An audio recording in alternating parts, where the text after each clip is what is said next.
Thank you to Taro Wolf for their generous donation on Patreon. Fuck, man, that was so cool. Anyway, Cornelis.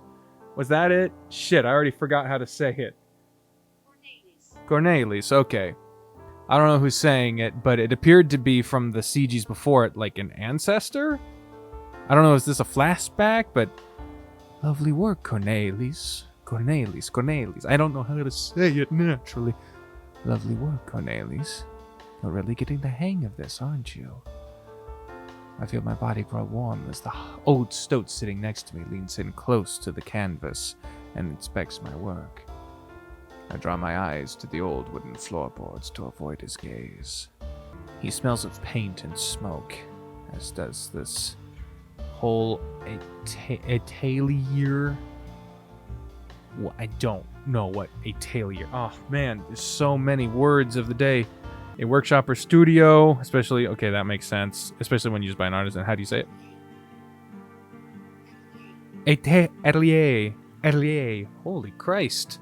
That's a lot of syllables you're packing into those few, then into that short word. As does this whole atelier. Whereas others might find it an offensive odor, it puts me at ease. It reminds me that I'm in the presence of an artist, a friend, a kindred spirit. Who is Cornelis? I do not know. Who are you? I'm still nowhere near close to matching you, grandfather. Is that a different way of... Because we know Clifford, maybe... Is this Cliff's dad? Or... I don't know. Cornelis, I don't know the intonation of that name. Dad, mom, great aunt, second cousins, they, them, equivalent. I don't know. Who are you? I saw a stoat. Heshbosh, your compositions and use of color are already outstanding.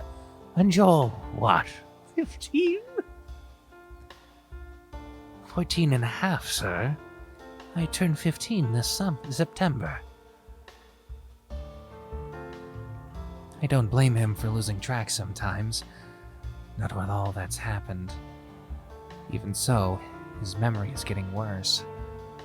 I'm quite certain he thinks Marie is still 6 at times. 14 and a half! My, how time flies! I remember when you couldn't even pronounce the word easel. Look at you now. You'll be making royal portraits by the time you're 20, mark my words. My face grows warmer still. Not if my father has anything to say about the matter. Let he get cross with you again. He doesn't like it when I spend time with you. He calls it a waste of bright mind. And you? I disagree. Is that all?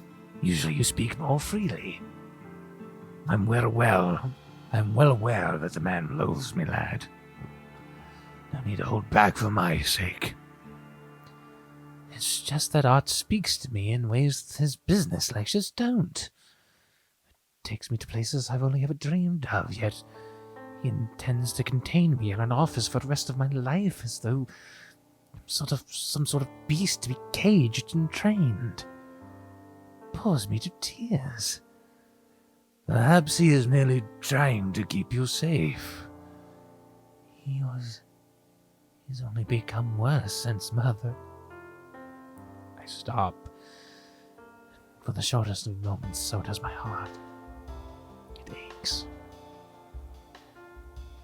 It's the first time I've spoken about her in a year, and yet the wound still feels fresh. Since Mother passed. His face falls at the mention of her. Her passing changed us all. I don't blame your father for wanting to keep you close. But you have serious aptitude for the canvas, Cornelis. It would be a waste of a bright mind not to own it further yet. Thank you, sir. I looked past him at the canvas. While I've been busy painting portraits, it looks like he's busied himself with the painting of a structure unlike anything I've seen. What did you end up painting? It looks rather elaborate for an afternoon sketch. Oh, it's nothing. He gives me that look, that grin. It means he has something to hide, and he desperately wants me to find out. And find out I shall. I'd very much like to know. Oh, very well. Are you familiar with the Maseta tribe? I can't say that I am, sir. I wasn't expecting you to be. There's an entire ocean between us, after all. So how did you hear about them, sir? I recently happened upon a most curious book. I bought it for you, of course, but I was rather fascinated myself. Why, I finished it in a single night. He points at his canvas. The paint is still wet. This is what is called a hogan. It's a Maseta dwelling. It looks nothing like the houses lining the canals here. What's more, it seems to be located in a rocky, sandy landscape, even more unlike the Batavia I know. Is this what they call a desert? It's got a rather unique shape. Why is that? Its round shape is symbolic of the sun. I'm guessing at this point that Cornelis is just Cliff's original name, and maybe Cliff is a different version, or maybe a middle, and that this is just a younger Cliff. It gestures to the doorway he's just painted on. The door faces east, so that when the people living in the Hogan wake up every morning, they'll see the sunrise. Exactly. I've always wondered what it was like living outside of Batavia. I'd very much like to hear more. You'll see for yourself one day, Cornelis, when you're old enough. And with it, all the beauty the world has to offer. May I read the book? Piqued your interest, have I? It's difficult not to.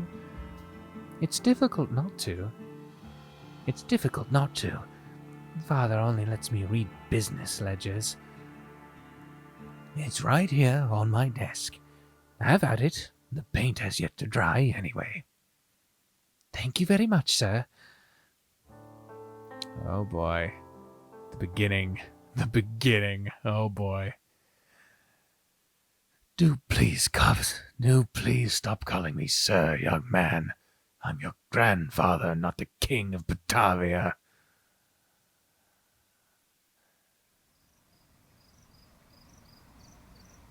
An unpleasant warmth is the first thing I feel when I'm awake. The second, a warm, sweaty body draped over mine. My vision... Oh, nope. This is still Cliff. Okay. My vision's blurred without my glasses, but the white fur is unmistakable. He's sleeping soundly, long tail flicking against my leg, much like it did the first night we spent together. Much as I'd like to let him stay, his weight and the heat radiating from him is coming close to suffocating me. After all the setbacks we have suffered, I'd rather not have my life ended by one of my bedfellows rolling over on top of me. Samuel first sings the back of my throat as I speak. It would seem last night's merriment took quite a lot out of me. I give him a little tap on the head. Gets a little reaction from him. His tail flicks against my leg again. It tickles, and I can't keep myself from twitching. Samuel! Cliff is a fucking weasel. I struggle to get out from under him. But his weight has reduced me to writhing rather awkwardly. Quite unbecoming, but it does cause him to stir and finally open his eyes. Without my glasses, I can only see color, that brilliant red, and immediately all is forgiven. He makes a sound somewhere between a grunt and a purr, and yawns. Oh, Christ! Well, we know Samuel didn't grow up with religious parents. But hey, it's cool to see Samuel as a sprite. We don't, at least with like Tennis Ace, we get to see like a noticeable thing when the perspective shifts, because like the UI has a color depending on what character's perspective we're seeing from. With this, it's not as immediately noticeable, but like we got the context clue pretty quickly with the glasses and with the lead-in. So like, but with the lead-in, we weren't immediately aware of who it was because of the name change, but we had to figure it out eventually, and even then it was still a guess up until now, and whatever. Point is, hey, look at Samuel with his undefined abs. I mean, you wouldn't have defined abs in this day and age anyway. Anyway, whatever. His line is, "Mornin' Professor."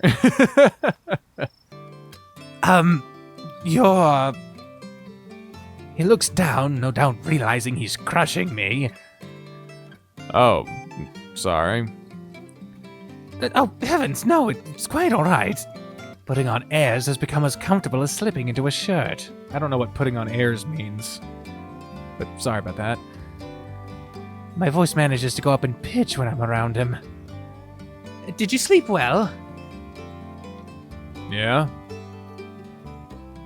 Not one for morning conversation. I'm used to it by now. Father always told me I could talk for 2. Did you? Like a rock, as you say over here. And he fades away. He gets up on his knees, and I savor the breath I've been holding in for these past long minutes. He seems to regard my predicament with a degree of amusement.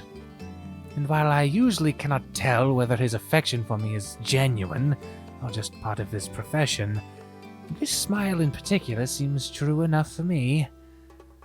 I don't quite know what time it is at the moment. Still looks rather dark out. I haven't heard anyone call for me yet. For all I know, we still have hours before we need to leave. And it still wouldn't be enough. His fingers dance down my chest. My heart thumps underneath them, a bit more frantically than I would like.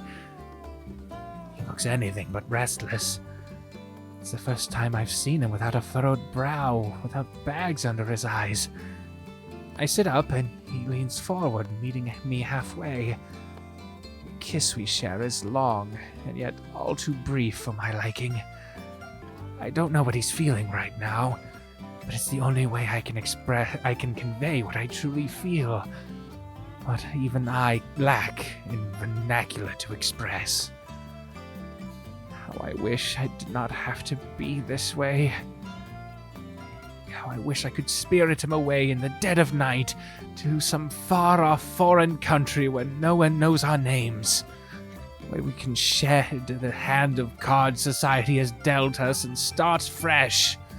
Where both of us can stop pretending to be people we are most certainly not. But once this is all over, I might never meet this man again. When I pull away from him, the world feels a lot colder. I take solace in his paw cupping my cheek and clasp it tightly. Thank you.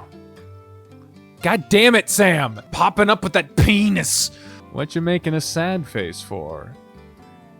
Oh, I put on my brightest smile once more. Absolutely nothing to be worried about, just anxious to get to work. There ever a time where you're not thinking about this work? He's as frank about the subject as ever. Well, there was last night. Yeah. I've not had the time for revelry since my days at university. Revelry? Parties. Right. He repeats the word to himself once more, to memorize it, by the looks of it. Didn't picture you to be the partying type. What are university parties even like? What do you think they're like? A bunch of smart folks in a room talking about how smart they are. Not too far from the truth, I must admit. Usually there's wine involved. Makes a face. Nope, shit. He makes a face. I'll take whiskey and beer over wine. Oh, and he's gone again. He's gonna pop up again, and I swear to God. Hey, you folks alive in there? We scramble away from each other, struggling to put our clothes back on in such cramped space. Quite amusing considering the ease in which we slipped out of them only a few hours ago. It seems Samuel recovered his change of clothes from what was left of our supplies yesterday. Shame. I would have missed the overalls Avery put him in. He looked cute as a button in them. Just a minute! My regular clothes are all the way at the bottom, sitting neatly folded underneath my bag of taffies, as if I had never disturbed them. I'd forgotten all about them. So much has happened since I'd last opened this thing. I can't seriously be nostalgic for something that only happened a few days prior, and yet here I am, getting sentimental over a bag of candy of all things. I take it out and hold out the bag to Sam, who's got one leg in his trousers already. Oh, thanks. You're very welcome. Once I make sure we're both at the very least presentable, I open the flap to the tent. And there he is. Mr. Burns' bright red fur and brighter smile is the first thing that greets me. With the sun behind him, making him look positively angelic. I force my brightest smile in return. Yoo-hoo, Murdoch! You sure took a while. Almost had me worried you wouldn't come out at all. Oh, did we leave you all waiting? Just me. Avery and Jebediah still sleeping too. You and Sam were the only ones going off together last night. I was feeling awful lonely, you know, and after we had such a lovely evening. This tent's already barely fitting both of us. You know as well as I do, I have no problem slipping into tight spaces, Sam. Isn't that right, Cliff? I feel my face grow warm despite myself. You did enjoy it, right? We get a choice as Cliff. I did, or it was a fun diversion. Oh my.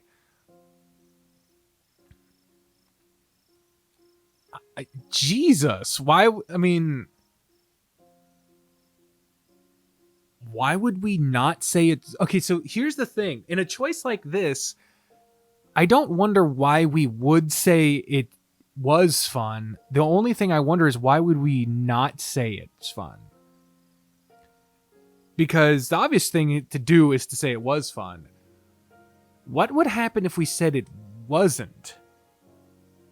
Because if we said it wasn't, would that push us more towards Sam?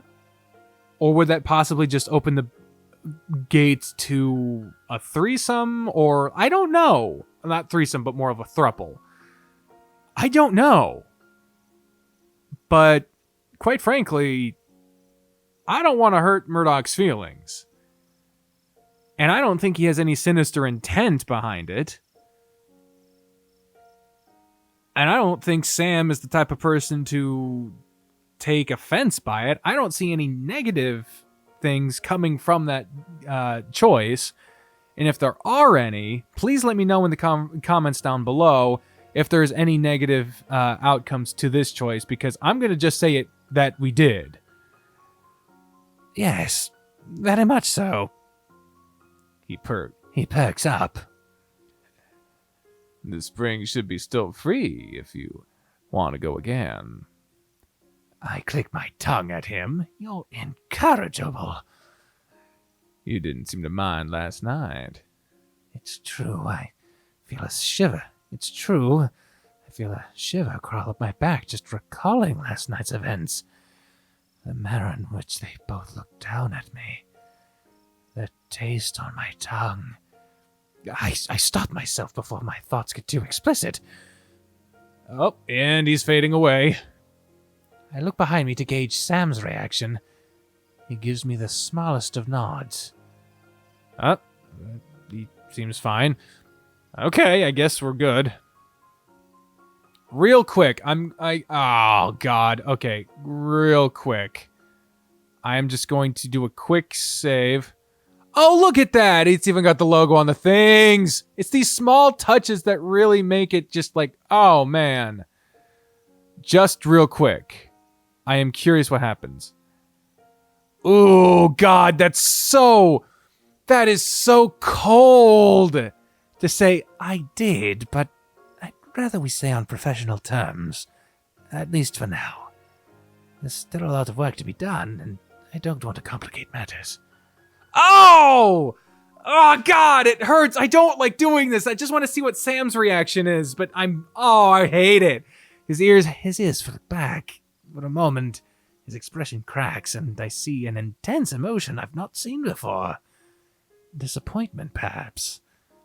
Sadness. You got it, boss. I'm sorry. He quickly puts on that same grin again, but I can tell it's not real. I'm not. I've been there. Been a while since I had a night like that.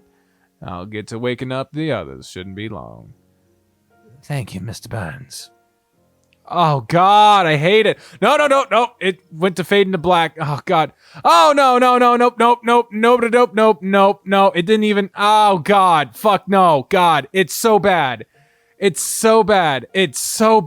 hurt so bad, and even Sam didn't nod, and oh, Christ. Okay, yeah, he nodded, and oh, Christ on a fucking Ritz cracker. Never again. We do still have some space left in our tent, cramped as it is. Want to come in for a little while? I'd be right happy to. That's the good one. Good. Okay. Are we still Cliff? I have no idea if we are or not, but I'll keep narrating as Cliff, I guess. Nice little whistle tune here. Yeah, travel tunes. After we bid goodbye to everyone we met last night, we once again set off, hopefully for the last time. It's amusing in a way. My studies have taken me to places far more seasoned explorers were afraid to tread. Yet none of my journeys have been quite as perilous or fraught with terror as this one. I wonder what my superiors will say about what happened to me if I present it all with naked honesty. I wonder what they'd think of Echo, that bustling jewel in the sand, and of its inhabitants. I doubt most of the things that transpired will even make it into my report once all of it's done. A monster coming for us in the night? A man murdered in a mine? A mysterious cabin in the woods? Last but not least, a rat getting whisked away with no one knowing where he went. They'd probably reject it outright. And then there's Samuel and Murdoch. Well, that part of my story will certainly remain private for now. I'll have to settle for treasuring these last few days I can spend with them. Perhaps by the time I'm old and decrepit, it might make for a nice chapter in my autobiography. As the sun slowly ascends the sky, I once again feel the scorching desert heat bearing down on me. We've scarcely left the camp and my shirt's already clinging to my fur.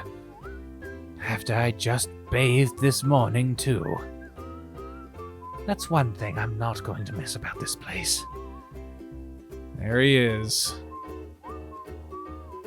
How much ground are we covering today? I'm quite jealous of the composure Sam carries in public in the wake of terror. Whether it's all a front or not, he makes it look easy. I wish that Clifford Tibbets, that I, could be that confident. Something about the way that they phrase that. Something, especially now that we know, well, like that we heard the different name for them. I don't know. Something is amiss. Whether it's all a front or not. Oh wait. Oh yeah. Sorry. Cliff. Got myself daydreaming again. I clear my throat. Let's try again. We should be there in a little while, I'd say. Not too long now. You also got legs to stand on. Someone's perky today. Don't you worry, we've built up some muscle. We should be getting plenty of time to recuperate in the coming week. I mostly can't wait to put on my regular clothes again. A week? Hey, look at Samuel getting, like, expressive sprites. Oh, that's awesome. I'm so happy to see that. I don't know if that's just new to me or new in general, but that's just awesome to see. A week? Studying takes time, Samuel. A week isn't even that long. There's studies which take months, if not years. Uh-oh. Ooh. Oh, look at those eyes. Those eyes are... There's thoughts behind those eyes. So it's a vacation of sorts. He shrugs nonchalantly. Not for you, it isn't. I'll still need someone to take pictures for my thesis, you know. Too bad. I was looking forward to seeing what sights this town has to offer. Maybe do some nature photography. Nature photography.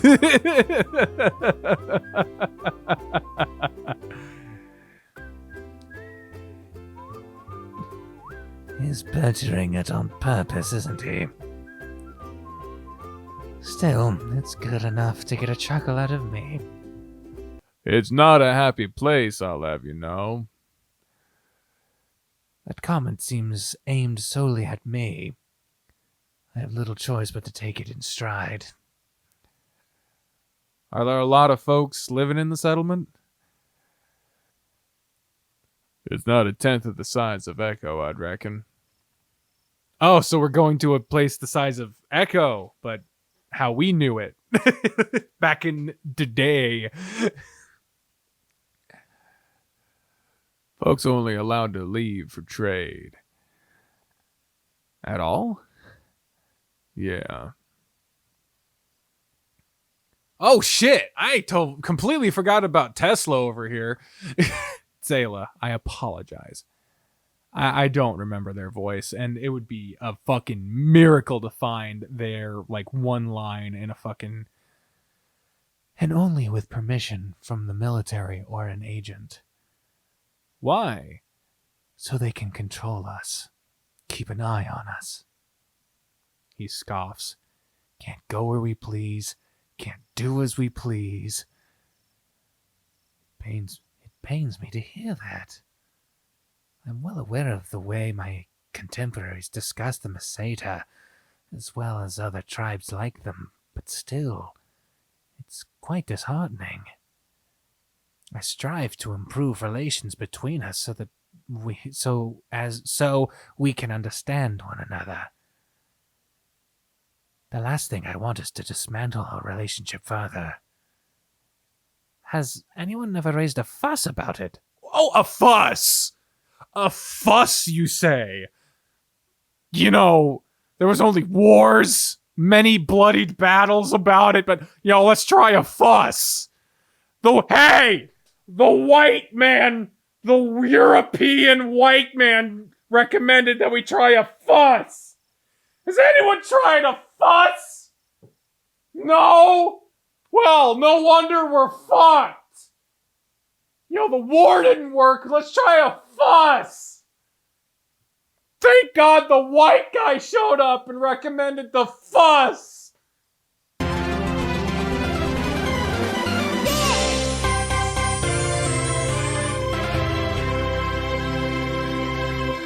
Believe me, plenty people have. But we don't make the rules. The military is all too happy to bend their own to take what they want from us. I'm sure with the correct reasoning, I trail off as their eyes bore into me. How do you go about changing a situation like this? The desert isn't a good place to ponder things like these either way. I'm starting to get parched.